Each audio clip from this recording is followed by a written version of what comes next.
has taken over. Let's go. It's Ferrall. Coast to coast. Steaks, chicks, stacks. You and I are going to make a lot of money. It's Ferrall, coast to coast.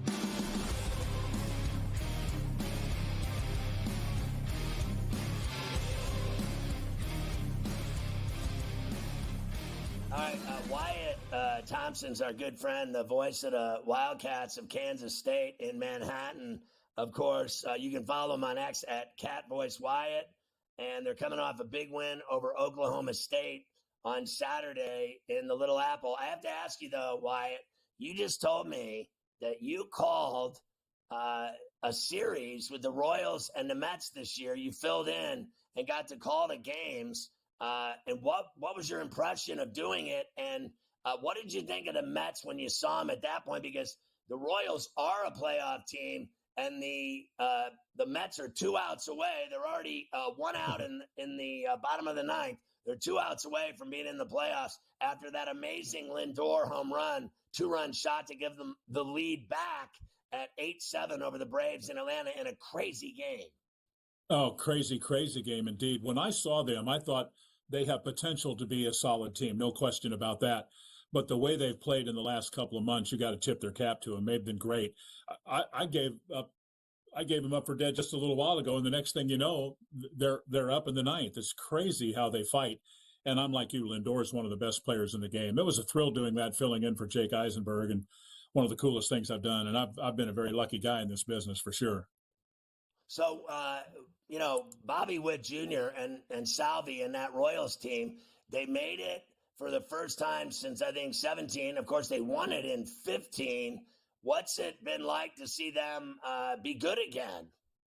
Well, it's been so thrilling for the fan base in this area. They had such a great run in 14 and 15, being in back-to-back World Series, and as you said, winning it in 15. But there's a lot of reasons why it's been great this time. The explosion of Bobby Witt on a national scene probably tops the list. But you think about some of the other great stories. Salvi's had a great year. And it seems like when he plays that well, the Royals are going to be in the mix. But you look at guys like Seth Lugo, and you look at guys like Michael Wacha and other guys, Vinny Pasquantino. They've had so many really cool stories. Excited for them, and I hope they play well. Certainly be tough going to Baltimore, but it was going to be tough going to Houston too. They're just thrilled to be in, I can tell you that. Yeah, I'm excited for them. Braves get a runner on, and of course down 8-7, 1 out, bottom 9. It's all happening right now in Atlanta. So Wyatt, let's go back to, and if I freak out in this game, if something crazy happens and I freak out, I apologize in advance, because you already heard me freaking out. I couldn't believe when Lindor hit it, and I couldn't even believe when Nimmo hit it. I mean, and then I couldn't believe when Albies hit it, because I'm used to watching Diaz implode. And then, at times he's really good, and at times he stinks. There's no in between with this guy. But let's go back to Saturday. I thought that the Cats needed it badly, because I thought the game in Provo was terrible.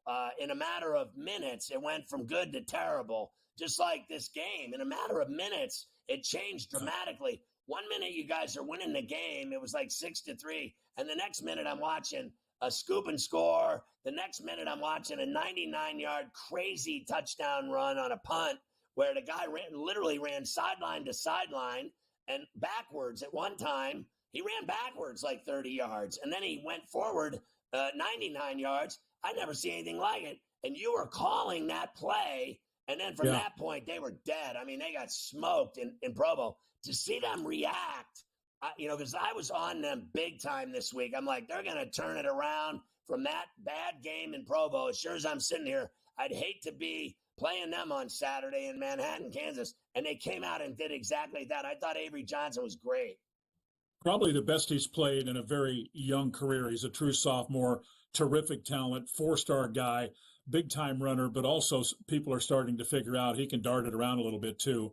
He played his best overall game. I don't think there's any doubt. And I know the coaches were thrilled with the way the team responded in practice during the week and took it to the game field on Saturday. It may sound like coach speak, but it's the truth. They ran for 300 yards in the game. They did a good job of shutting Ollie Gordon down after that first quarter.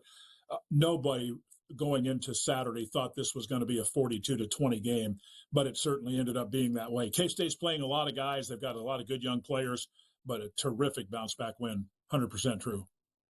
I mean, honestly, what was he? Threw for almost 260, three tutties. He ran for 60 yards, 2 tutties, and I threw a pick. That was the only flaw of the game. What did you think when you were calling the game and how he was mixing it up? Well, they had that really from the get-go, and it's interesting to tell you this because they really use a lot of 12 personnel, which means 2 tight ends, sometimes even more than that. Their lead tight end has been banged up and not near 100%. Their number 2 tight end was unavailable and will be probably for another couple of weeks or so. At least that's what we think.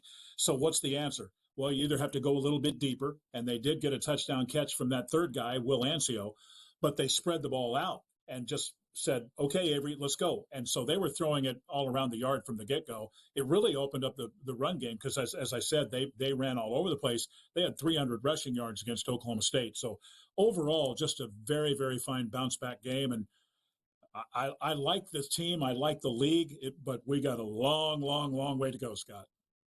Yeah, Wyatt Thompson, the legendary voice of the K-State Wildcats, with us on Coast to Coast on a Monday. Always a pleasure to see Wyatt. So Giddens had a great game, too. I mean, he almost ran for 2 bills. I mean, he was unstoppable as well. I watched the game, and I was like, man alive, look at this team. What, first of all, he got down early, and I'm like, oh, no, this can't be happening. Because I was on, like I said, I was on K-State on the show last week. I'm like, that's the team I'm betting on is K-State today. It's going to happen. Watch.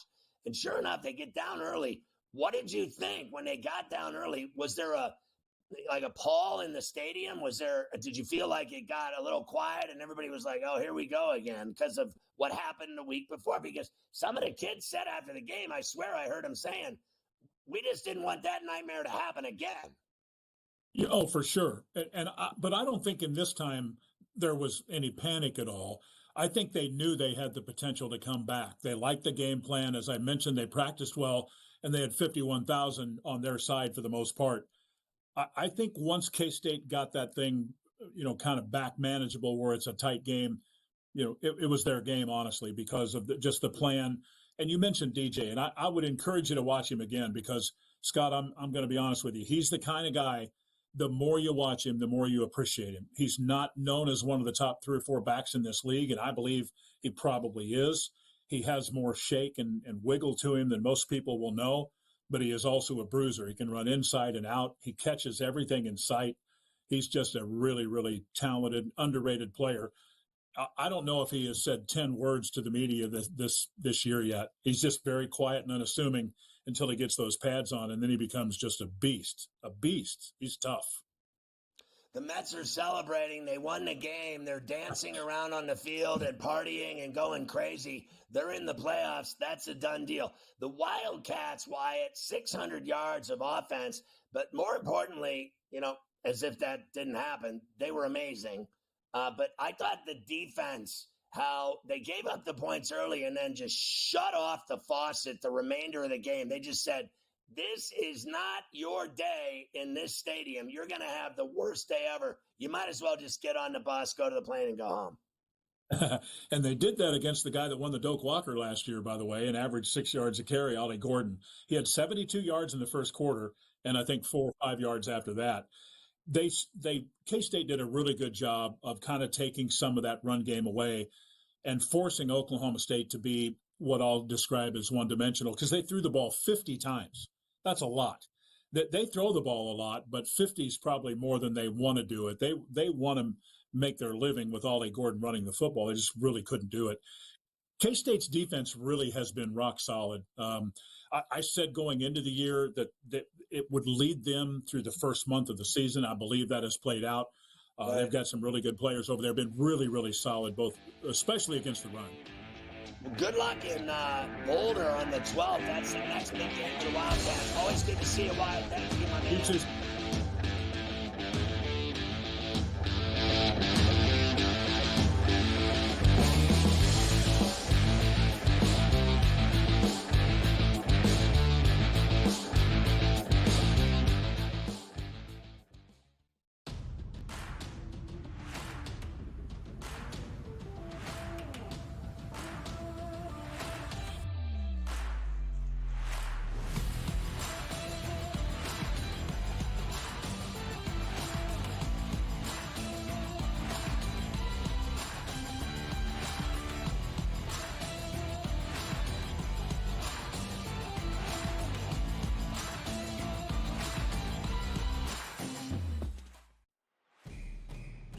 it's a new era in CFB to start off this year, put on full display. My take on this game is simple. I know some people will be upset about it. Good riddance to the Pac-12. Can you do it in terms of the week to week to week? I don't see a pathway for this team to miss the college football playoffs. We want to make sure you have those best bets in the entirety of our betting cards. That was Lincoln! But he had that program was only going there! Only on SportsGrid. Brew has already clinched the National League Central. They're 2 games behind LA. That being the Dodgers, trying to maybe get the 2nd seed in the National League standings for October. Both of these teams have a chance to score some runs against these pitching matchups, so maybe another over, even though we do have a playoff atmosphere. And yes, Milwaukee did clinch, but there's still an eye on the prize of we might be able to chase down the Dodgers and also the Phillies to get one of those buys. The early line. Only on SportsGrid. Brian Dable has been feeling it. He's in a foul mood. He's having stare downs with Pat Leonard and everything else. John Mara wants Brian Dable to go and get the next quarterback. They tried to get the next quarterback. We all watched it on Hard Knocks. They couldn't end up with Daniels. They couldn't end up with May. So they said, okay, we'll run it back a year. We'll go get neighbors, and we'll tolerate. Ferrall Coast to Coast. Only on SportsGrid.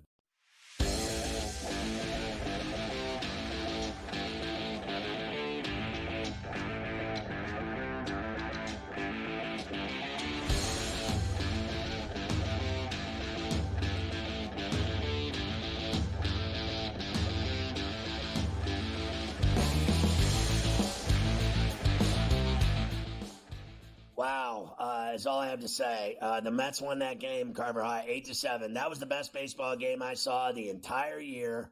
You talk about stress, and you talk about heart rate, and you talk about chaos and runs and home runs and big pitches and big outs and defense and everything and superstar players stepping up like Lindor with that 2-run shot and Nimmo's 2-run shot.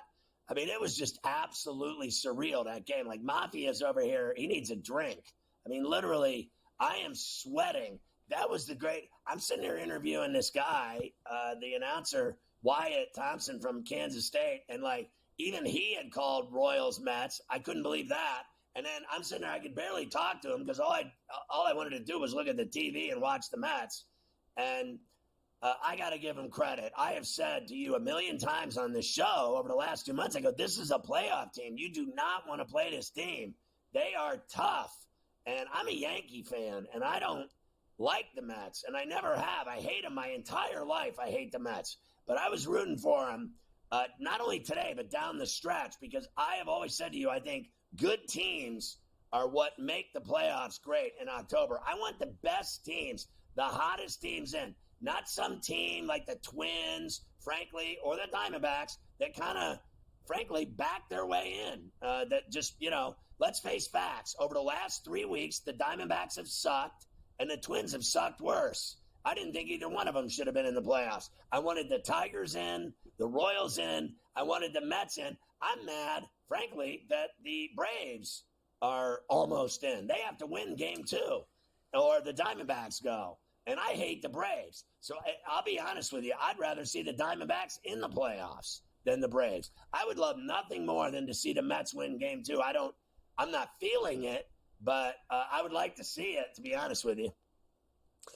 Yeah, what an amazing, really from the 7th inning on, right? 8th inning on, I should say, because it looked like the Braves were just cruising. I mean, it's 3-0. Schwellenbach's pitching outstanding. He comes out in the 8th inning. Mets get a couple guys on. Lindor had 2 massive hits, Scotty. Remember, he had the base hit that made it 3-2 in the 8th. Then he hits the 2-run homer to give them the lead in the 9th. Marte had 2 huge hits, one in the 8th, one in the 9th. Nimmo with the 2-run homer. So many heroes for the Mets. And we didn't get to talk about this. You were talking to Wyatt. They did bring Diaz back out for the 9th inning and let him go and try to clean up the mess that he made the inning before. And he did it.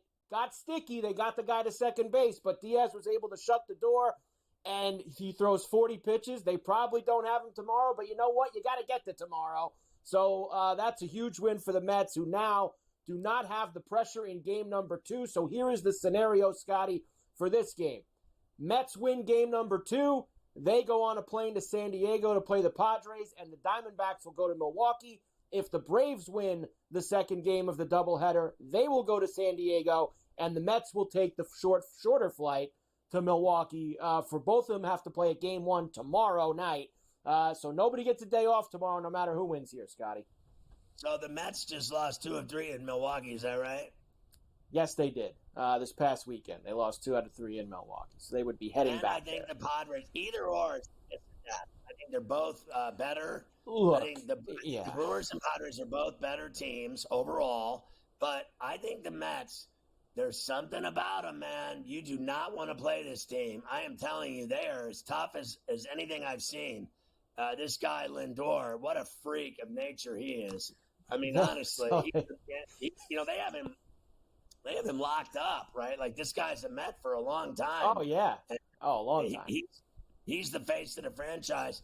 And they talk about getting rid of Alonso. I still wouldn't do that either. I thought it was interesting seeing their owner, Cullen, out on the field out there hugging players after this win. It was quite an emotional win. I haven't seen the Mets win anything that big, in my opinion. Frankly, now I know they went to the World Series against the Yankees, but I haven't seen them win anything that big, frankly, since the '86 World Series. Well, look, there's always – the Mets have obviously been in the postseason before. They've had postseason success. They haven't won the World Series in '86, but making the World Series in '15. But they've had a tendency, Scotty, for some really tough moments, especially against this team, right? The Braves have always been, for long-time Met fans, a little bit of kryptonite. Tough to beat them. Things always go wrong. Today's the anniversary. Remember the time they blew the 7-game lead with 2 weeks to go? And today's the anniversary of that day that Glavine gave up the 7 runs in the first inning. Like, there's always a sense of it's never going to go right for them in these spots, especially against this team. For them to go there and win in Atlanta, huge smiles for a lot of Met fans, young and old, for the way that got done. How about this? They just put the numbers up for Game 2. Obviously, the Braves are going to pitch Sale, which, if they win, is going to hurt them because they're not going to have Sale now in this wild card series for whoever they play.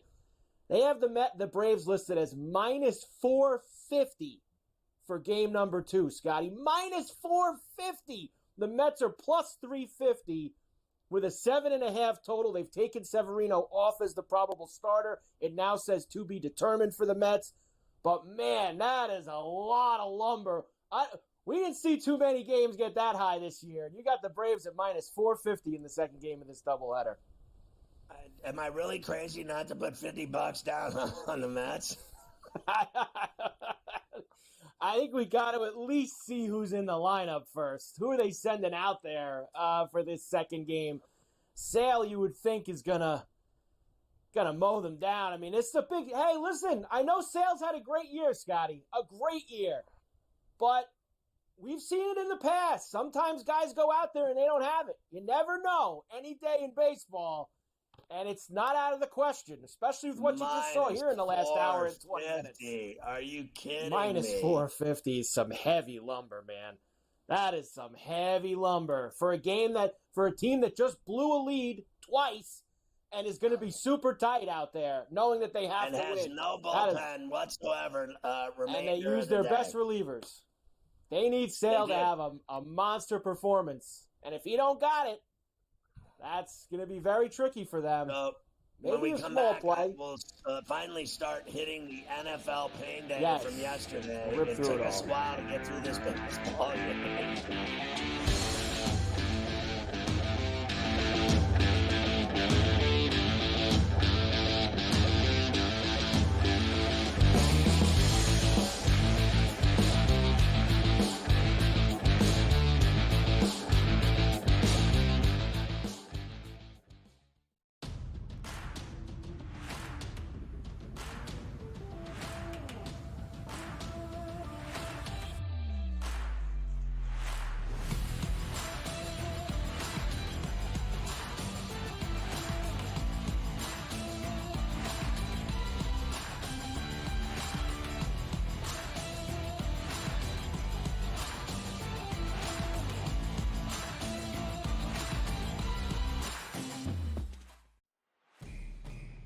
it's a new era in CFB to start off this year, put on full display. My take on this game is simple. I know some people will be upset about it.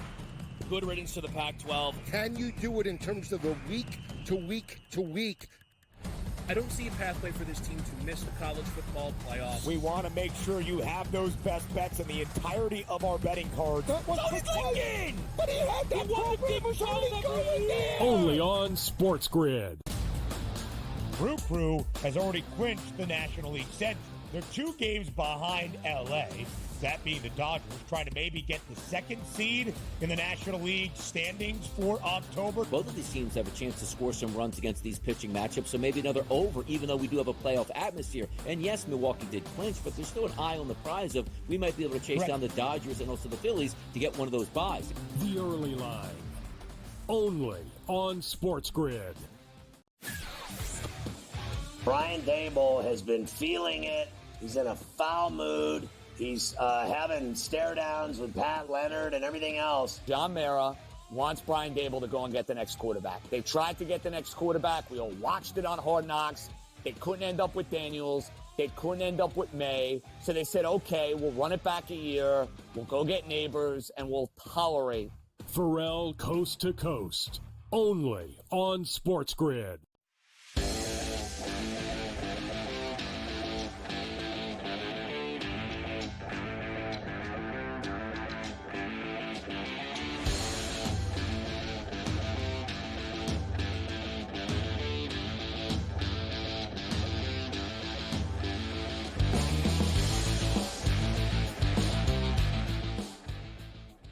I got to tell you, Carver High, I got to go to my cardiologist tomorrow morning for an appointment, my 3-month checkup. I might have a elevated heart rate after watching that baseball game. I don't know if I'm going to be able to calm down and get my heart rate down to normal beats per minute based on what I just witnessed, but it sure made our show kick ass, didn't it? I mean, that was unbelievable. All right, you ready to talk football? Yeah, let's rip through a lot of this. And when the lineups do come out, Scotty, I'll let you know who's in and who's out for the Mets and who's going to start for them. I am going to look to see, now that I know the Braves need this game, depending on what hack the Mets throw out there, if we can get some good numbers maybe on Ozuna or Olsen or something like that for some taters in the second game, we might have to jump on it because the Met arms aren't going to be their quality arms here, Scotty, in game number 2. So maybe a chance for some taters for us. All right, let's do it. Let's run through the NFL.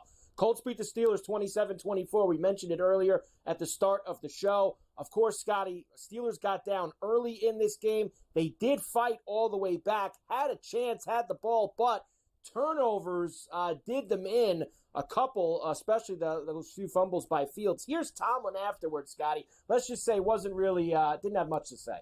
As I mentioned, I'm appreciative of the fight, but I'm not congratulating them for it. That's the business that we're in.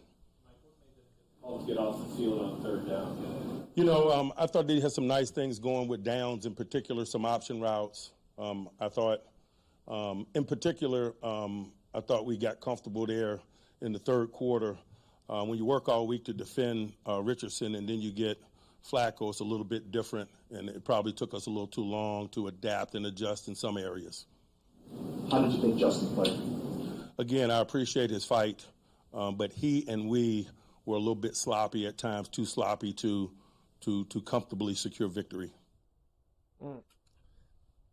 Yeah, I mean, what else is there to say? I mean, the fumbles, I thought he was in trouble in the pocket the whole game. I didn't think they looked crisp at all. I thought their running game sucked. I thought, you know, for the most part, until late in the game, they started connecting on passes. I thought the first half was terrible. What was it, 17-zip? It was awful. So you could see it coming.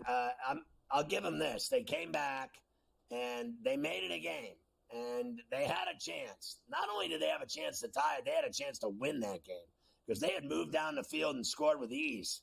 So I wasn't thinking field goal, to be honest with you. I was thinking, Tutty, go down and score and shove it down their throat and beat them outright. And don't rely on Boswell like they often do. That's all they ever do is rely on Boswell. And you hear the announcers, he kicks more 50-plus yarders than anybody in the league. He's the greatest long-distance kicker in the history of the NFL. You know, I'm sick of hearing it. I mean, go down and score a tutty and win the game. They didn't get That's it what done. you need to do.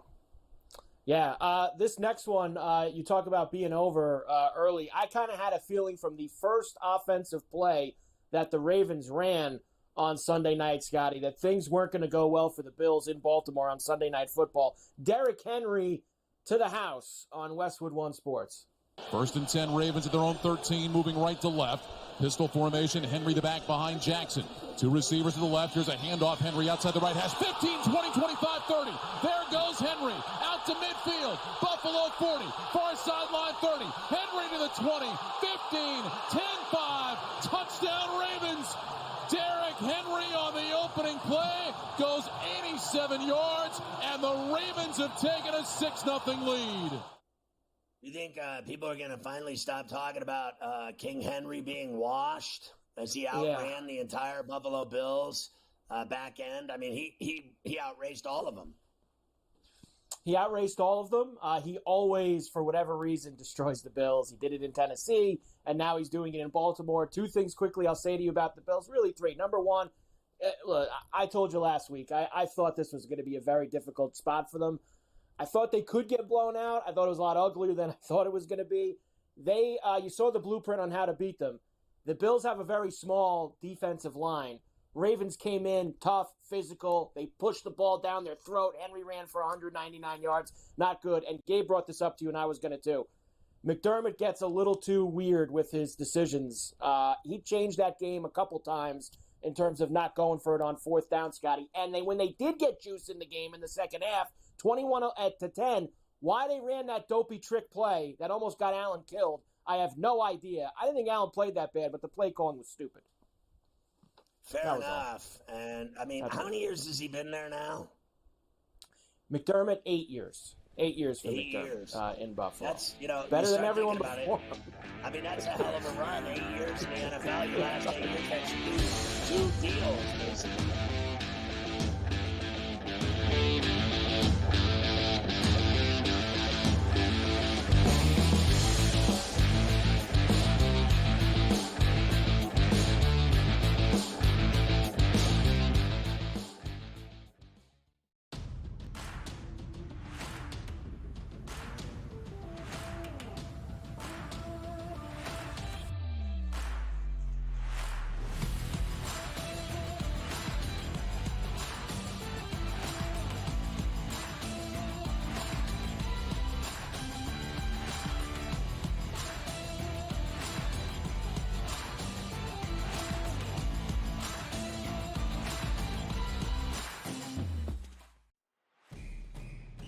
It's a new era in CFB to start off this year, put on full display. My take on this game is simple. I know some people will be upset about it.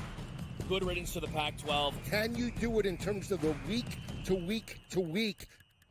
I don't see a pathway for this team to miss the college football playoffs. We want to make sure you have those best bets in the entirety of our betting cards. That was thinking! But he had that program was really going there! Only on SportsGrid.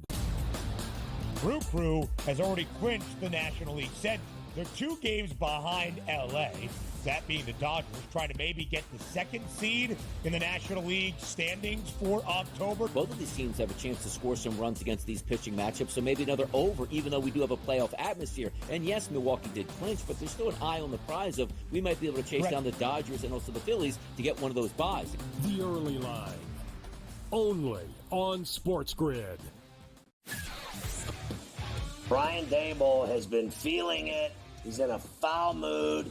He's having stare downs with Pat Leonard and everything else. John Mara wants Brian Dable to go and get the next quarterback. They tried to get the next quarterback. We all watched it on Hard Knocks. They couldn't end up with Daniels. They couldn't end up with May. So they said, okay, we'll run it back a year. We'll go get neighbors, and we'll tolerate. Ferrall Coast to Coast, only on SportsGrid.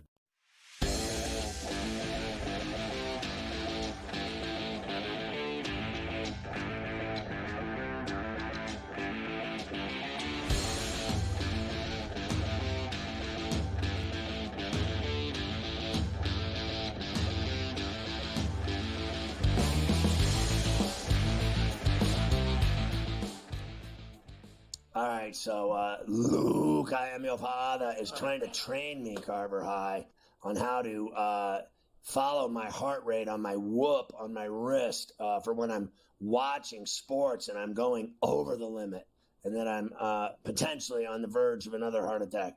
All right, you just are giving me spew news right now. Unbelievable developments in Hot Town. All right, so here's the situation for game number 2. We expected, because the Braves lost the first game, that playoff life on the line, they're going to go with Chris Sale to make sure they get in the playoffs. That's not happening, Scotty. Sale is not going to pitch game number 2 for the Braves. Now, they're calling it back spasms. I guess they're calling it that. They're saying that he has back spasms. He's pitched with much worse. Braves didn't want him to risk further injury today. Said it's bothering him for some while, but it felt more last night. They made the decision earlier today. And then Anthopoulos said they're not ruling out Sale starting tomorrow if they win the wild card series. So they'll see how it feels tomorrow. So they're playing a game here, Scotty. They obviously have to put a label on it. They don't want everybody to think that they roll the dice and lose.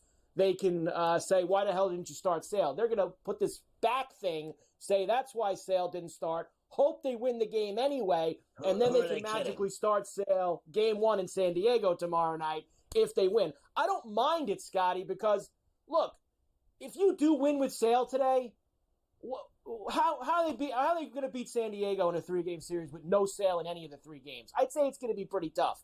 So they're rolling the dice and saying we can win without him, and he'll hopefully pitch game 1 tomorrow. I don't believe the back spasm thing for a second. I don't believe it. Oh, so what did the number? Was it minus 490? What's it at now that they know he's not pitching? Minus 310 it's gone down to. So minus 310. The Mets go to plus 250. They were in the plus 350 range, obviously, 10 minutes ago when we first discussed this. Grant Holmes will start the game. Grant Holmes will start game 2 for the Braves. I have not seen yet. It's possible, but there you go. So when we get the Met situation with who they're going to pitch, we'll let you know. All right, let's rumble through the rest of this here fast. Bengals have got their first win of the year. They beat the Panthers 34-24. Good for them. They're 1-3 now. God bless and good luck. The Jets. I know you do. That's why I'm not even going to play the Burrow touchdown. Wouldn't cover. I couldn't believe they lost. I had the Broncos at 7.5. Not only did the Jets not cover the 7.5, though, Scotty, they lost outright to the Broncos, 10-9. Jets couldn't score a touchdown all day long. They had problems on the offensive line. Talking about the cadence after the game. Here's Robert Saleh, Scotty. Let's hear from him. We can't not pass him up after a Jet loss. Too many mistakes. It obviously was sloppy. A lot of pre-snap penalties. You think? You know, they're already a good defense, and we made it easier for them with just a lack of execution. We had opportunities, first and goal from the 1. We've got to be able to put it in. Didn't. Had the ball twice with a chance to win. Didn't. You know, weather withstanding, you got to play detailed. When it's sloppy outside, you've got to be detailed, and we gave up too many. You think they throw me out of the presser for laughing? Yeah, I think so. Honestly, I gotta laugh. Like, it was so pathetic. I watched the game, and it was so unbelievable. Not only did they lose, but they had a chance to win. And I think Zerline had kicked 3 field goals. They showed him over on the sideline warming up, and it was a 50-yarder.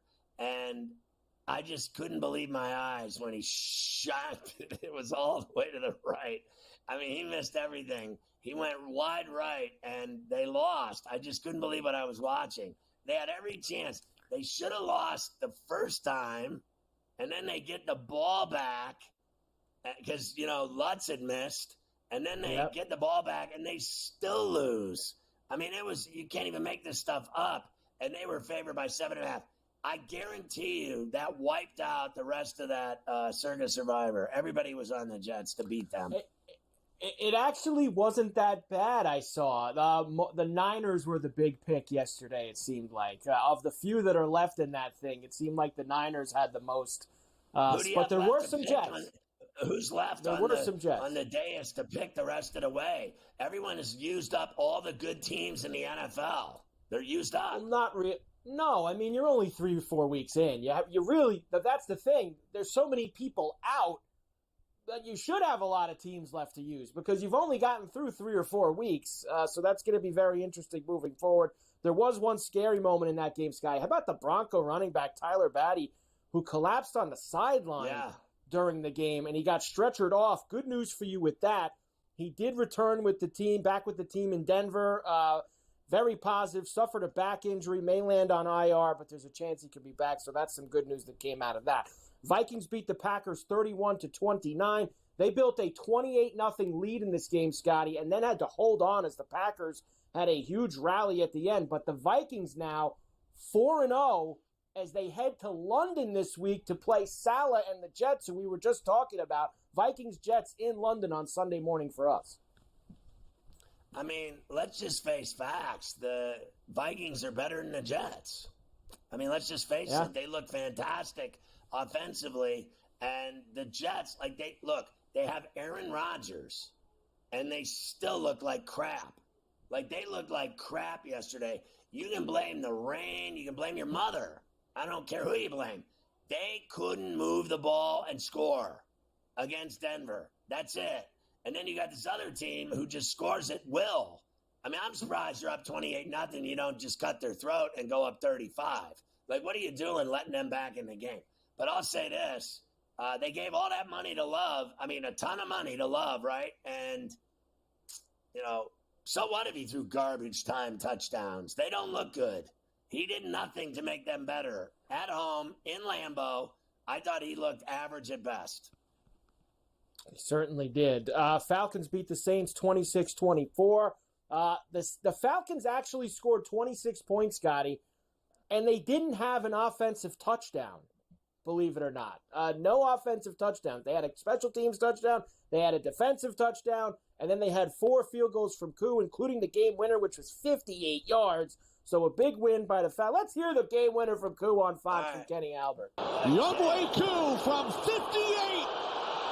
It is good! The longest field goal of Younghoe Koo's 7-year NFL career. Funny thing, real quick, Carver High, on Saturday, or I think it was Saturday, I was in communication throughout the day with Kenny's uncle, Steve Albert, the old boxing legendary announcer who I used to do Battle Dome with. Steve Albert and I were going back and forth in emails, doing something. He's writing a book, and we were talking about our time doing Battle Dome. And I said, Kenny does the show periodically, and he said, tell him I said hi. Sounds like the old family doesn't get together too often. He goes, tell him I said hi. I was like, I'll let him know. Don't want to get involved there. The Texans, I got to save the Texans and the Jags. I got to play at Peterson when we come back. You talk about a guy who's had enough. The Jaguars are 0-4. We'll have to hear from Doug Peterson then as the Texans did come back and beat them. Now, the Jags covered, Scotty, which is great for us, but that doesn't help Doug Peterson when he shows up to the office on Monday morning because he's still 0-4, so not a good scene for him. So we'll come back and talk about him. The Eagles losing, who have now lost 10 of their last 13, even though they're 2-2 heading to the bye. And how about Washington and Jaden Daniels, who just keep scoring points every single week? I hit them too. Dogs all day. They are on fire. So we'll do all that. Then we got to get to tonight. 2 games tonight. Titans and the Dolphins and the Lions and the Seahawks. Like to be Sirianni and the abuse he's taken in Philly. It's all week long. I mean, he's on dog dinner.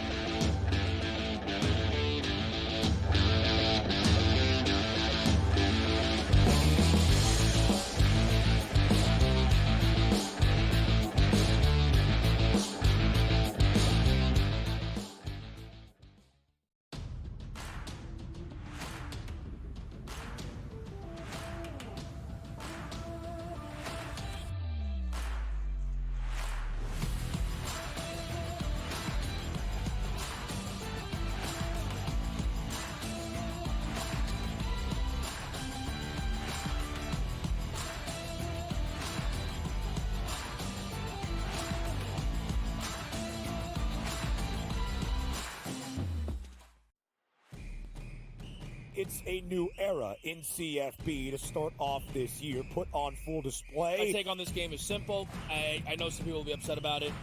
Good riddance to the Pac-12. Can you do it in terms of the week to week to week? I don't see a pathway for this team to miss the college football playoffs. We want to make sure you have those best bets in the entirety of our betting cards. That was thinking! But he had that program really going there! Only on SportsGrid.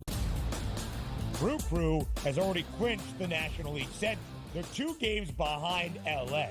That being the Dodgers, trying to maybe get the 2nd seed in the National League standings for October. Both of these teams have a chance to score some runs against these pitching matchups, so maybe another over, even though we do have a playoff atmosphere. And yes, Milwaukee did clinch, but there's still an eye on the prize of we might be able to chase down the Dodgers and also the Phillies to get one of those buys. The early line.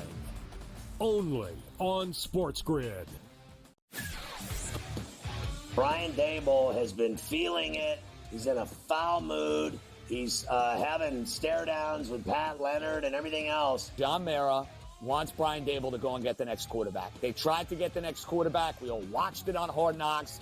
They couldn't end up with Daniels. They couldn't end up with May. So they said, okay, we'll run it back a year. We'll go get Neighbors, and we'll tolerate. Ferrall Coast to Coast. Only on SportsGrid.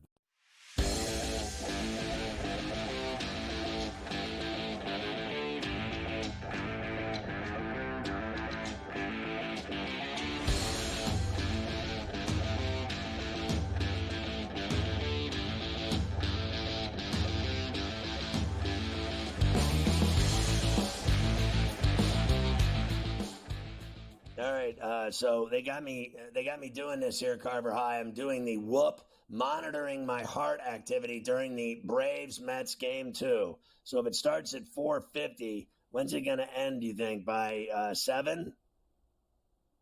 I mean, 3 hours, I would say. I'd say more like in the 7:30 to 8 o'clock range, depending on what happens in the game. So I think more around there. I'll just go 7:30. There you go. And that should work now, right? That should work. I just want to tell you, I was going to let you know when we have the Met lineup and so the Mets are going to start Joey Lucchesi in game number 2. To say that he's been good this year would not be saying the right thing. He hasn't been good at all. As far as the lineup, the Mets do have to put a few guys out there, Scotty. So Acuna, Marte, Nimmo, Alonso, Vientos, Taylor, Bader, Torrens, and Alvarez I have here for the Met lineup, which will face Granholm. So some of their bats are in there. Obviously, you sit Lindor. He's been banged up anyway. You don't want him playing. Funny part is they got Alvarez. They have Alvarez listed at second base. That might be a mistake, Bob. See if we can find out. Why the hell is Francisco Alvarez playing second?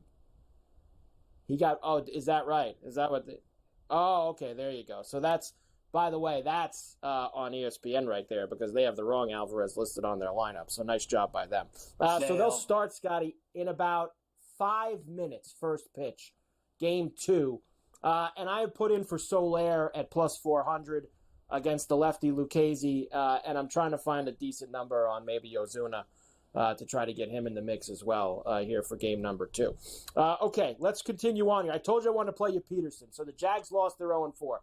Kind of a two-parter in one clip here with Doug Peterson, Scotty. First he gets asked about his job and if he's worried about his job, and then he gets asked about the play calling, which seems to be a very sticky subject with him. Here we go. Start worrying about your status at this point. My status? After knowing 4 stars? I mean, no. I mean, it's kind of a strange question, but okay. How did you sweat about it? You take the headset over to change this thing up? For what? I thought he called a great game. We as coaches, we can't go out there and make the plays, right? It's a two-way street. So, you know, you guys can sit here and point the finger all you want, and that's fine. Point it right at me. I can take it. Okay? I can take it. So, whatever you want to ask me, say, whatever, write, go ahead. Listen, your boy, he's not having a good day. He's not having a good day, and I saw that press conference. I'll tell you this much. fact of the matter is he's right. I mean, the guy called a good game. They were in the game. They had every chance to win the game, and they didn't. And then afterwards, you start going after him for his job and what did you think of the play calling? The guy did call a good game. And then secondly, he's right about that, it's like the same thing as me saying on this show all the time, like, I don't play. We pick a game wrong, and what do you want to do? Cut my head off? Have at it. I don't play in the game. Now, it's one thing if I play in the game and you're, Diaz blowing the lead in the 8th inning, you can blame him all day, but they won the game in the 9th. Lindor hit the home run, right? So who's laughing now?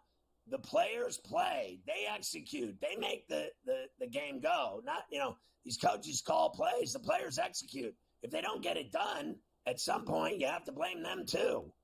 Players didn't get it done. Coaches aren't playing. You can blame the coach until you're blue in the face. See, what happens now is, it's like I said earlier with McDermott. He's in the second contract, right? These are 5-year deals, 4 and 5-year deals in the NFL. This guy has outlived one deal. He's in the middle of a second deal. He's done a good job in Buffalo. Tomlin's been around, this is, 17, 18 years, and all he does is win. LaFleur has been around now, Green Bay, and all he does is win. But when they lose, all it takes is a couple losses, 2, 3, 4 losses. You start 0-4, you are fired by the media. If you're 0-4, the media is going to ask you, are you worried about your job? And when they're offended by it, it's laughable to me. This is college and NFL sports. And in college and NFL, you lose 4 in a row, your job is starting to be talked about. I can tell you that much right now. It certainly is, and that's also what they're doing in Philadelphia right now with Nick Sirianni, as the Eagles lost in Tampa yesterday, 33-16, and honestly wasn't even that close. The Bucs came out of the gate, Scotty, and scored boom, boom, boom, and they were up 21-0 before you could blink. The Eagles have now lost 10 of their last 13 games going back to last year. They hit the bye now this week. That's right, the byes start here in week number 5 at 2-2. But, man, hearing some of the people in Philly today, Scotty, they want him out of town today. They've had enough of Nick. Right, and listen, I think the bye is bad for them. You can talk all you want about, they need it because they're not, looking good. It gives, I think, the fans, the media, sports talk, call-in shows, TV, more time to talk bad about you now because they're not playing this week. It's 2 weeks now of talking bad about Nick Sirianni straight through. They're not going to say a good word about him over the next 2 weeks, and I think that's to his detriment. I think they'd be better off playing this week and winning than waiting 2 weeks to play. And if they lose that game, he might get fired. I mean, if you lose 11 of 14 games and Howie Roseman's your boss, I'd be very leery about leaving my office to walk down to get a cup of coffee, because you walk around the corner and you could run into him and he'll fire you. And I got to tell you, I think he's one of the best GMs in sports. And, really, I think really good GMs in sports at the highest level are ones that have the stones to know when it's time to fire a coach. Sometimes you just have to do it because everything is going bad and it's getting worse. And this guy, Sirianni, has gone from popular to he's the devil. He is literally the devil in Philadelphia right now. They hate him. I mean, the guy has his own dog bit him. I mean, he literally has no friends. His wife wouldn't sleep with him if he begged her. I mean, honestly, she wants nothing to do with him. In fact, she said, the other day, he crept up behind her and he's like, hey, baby. And she said, you're very unappealing to me right now. Just don't even look at me. Don't touch me.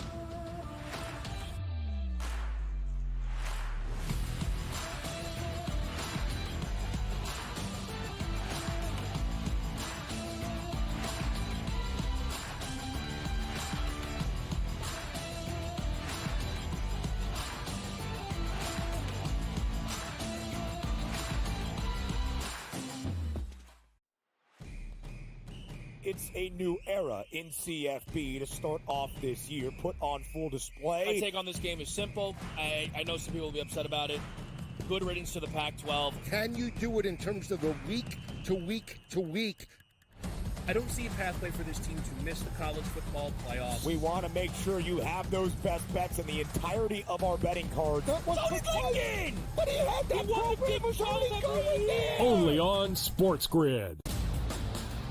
Crew has already clinched the National League. Said they're 2 games behind LA.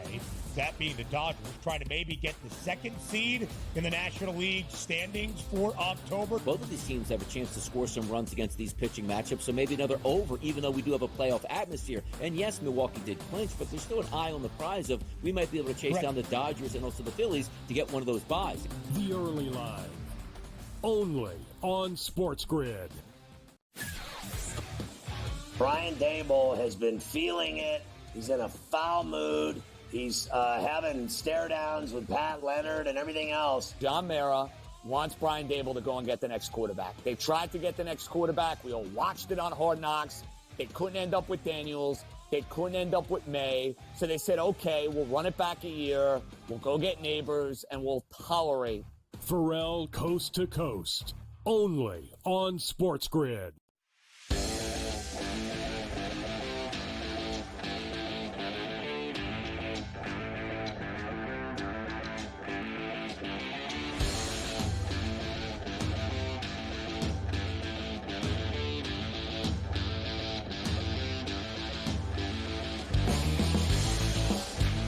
I have to tell you, Carver High, as you know, sometimes there's certain people that I enjoy their failures.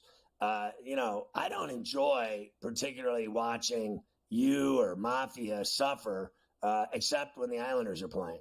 And then other than that, I don't have a problem with your Bills. I really don't. I've always respected Jim Kelly. You know that. Marv Levy, you know that. Simple.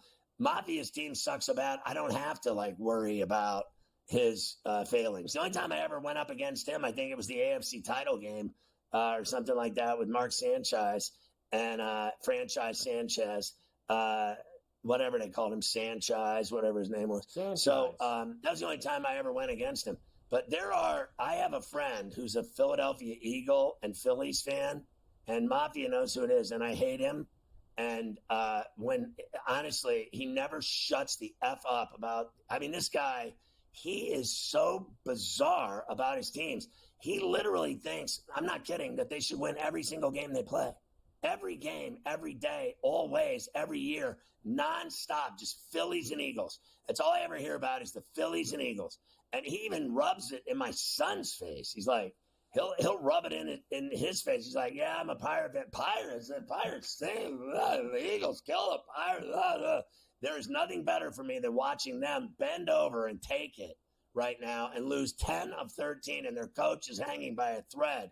And that everyone, they still think they're winning the East, winning the Super Bowl, and that they're the most dominant team in the NFL. These Eagle fans are nuts. And living there and listening to them, I used to do the Eagles pregame. I already know how crazy they are.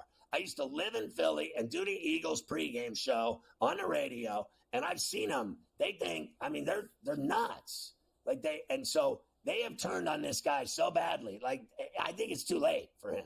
I honestly do. I don't think he could turn it around if he tried. I think they've already doomed him for hell and eternity. Yeah, I think he's finished there. I don't think that they're going to chop. They keep losing. Obviously, they're going to chop him, but I don't think they're bad enough that they're going to go on some long losing streak. They'll chop him at the end of the season when they lose in the first round of the playoffs or something like that.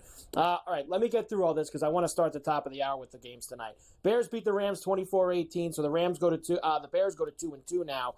With Caleb Williams and crew. Rams fall to 1-3. We said Washington beat the Cardinals 42-14. Jaden Daniels and the crew outstanding again as they go to 3-1. Niners beat the Pats 30-13. So finally, the biggest number of the year does cover. Niners cover that 10.5. Gerard Mayo is going to stick with Jacoby Brissett at quarterback. Well, God bless and good luck if that's your decision, Gerard. But God bless and good luck. The Raiders beat the Browns 20-16. Deshaun Watson sucks. Deshaun Watson sucks, Scotty. I said to you Friday, this is the kind of game where when you're making $250 million, go win the game, please. against an off, that's not a great team. They're missing their two best players. Can you go and actually win the game? He sucks. And I know that was a bad call. The 80-yard touchdown was called back on the pig ref threw the flag on that, whatever. They probably would have lost the game anyway, even if that touchdown did count. That's how bad the Browns are. So not a good start for them. And the Chiefs beat the Chargers 17-10. You had the Raiders, that's right, for that game. And the Chiefs beat the Chargers 17-10. So the Chiefs survive again, but they got more bad news injury-wise. Rashee Rice carted off with a knee injury. Andy Reid said it doesn't look good. Fear is a torn ACL for him. So the Chiefs are going to be down several of their weapons, but like it matters, the guy still he makes anyone good, Mahomes, when he's out there. So I wouldn't be too concerned if I was them. Not only that, he caused the injury. He's the one that blew out. He took him down. Knee. He took his knee out. Yeah. Well, look, the word's been out there today. Now it's already. They're going to trade for this guy. They're going to trade for Amari Cooper. They're going to trade for. They have all these teams that they're going to trade for wide receivers because those guys ain't going to be coming back. I mean, Rice probably finished if it's torn ACL. Hollywood Brown's finished. They've got who's the run? Pacheco's going to be out for a while. So. Look, they're going to need a couple skill position players. Bernie Pacheco. Pistons owner Tom Gores agrees to buy 27% of the L.A. Chargers. God bless and good luck to him. All right, we'll come back. A lot to do in the last hour. We're going to start with these two games tonight. Dolphins and the Titans. Seahawks and the Lions. We'll give you all the numbers for those games. I've got some touchdowns for you there.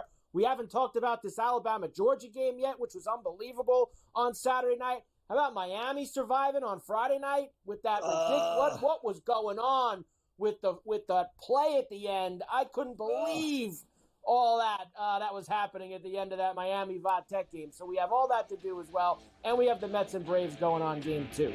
Why did they have to get the guy from Detroit to buy a piece of the job?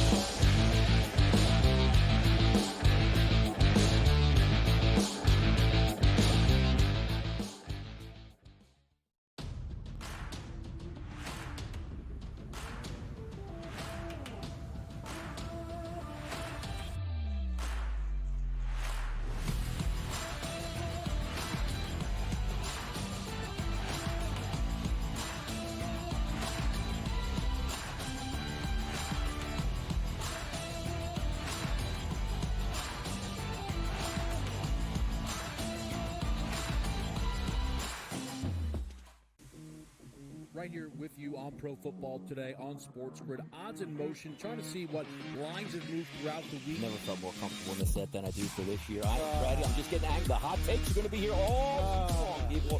What in the world is going on in Miami, Dom? It's not particularly anything to shy away from just because many people are on top of it. Hot take. I think this line is asking you once again to take New Orleans. Pro Football Today, only on SportsGrid. The sharpest football contest show in the land, the Las Vegas Football Contest Show, focuses on Circus Sports Million, Circus Survivor, and the Westgate Super Contest, handicapping the games and releasing our contest picks every week of the season.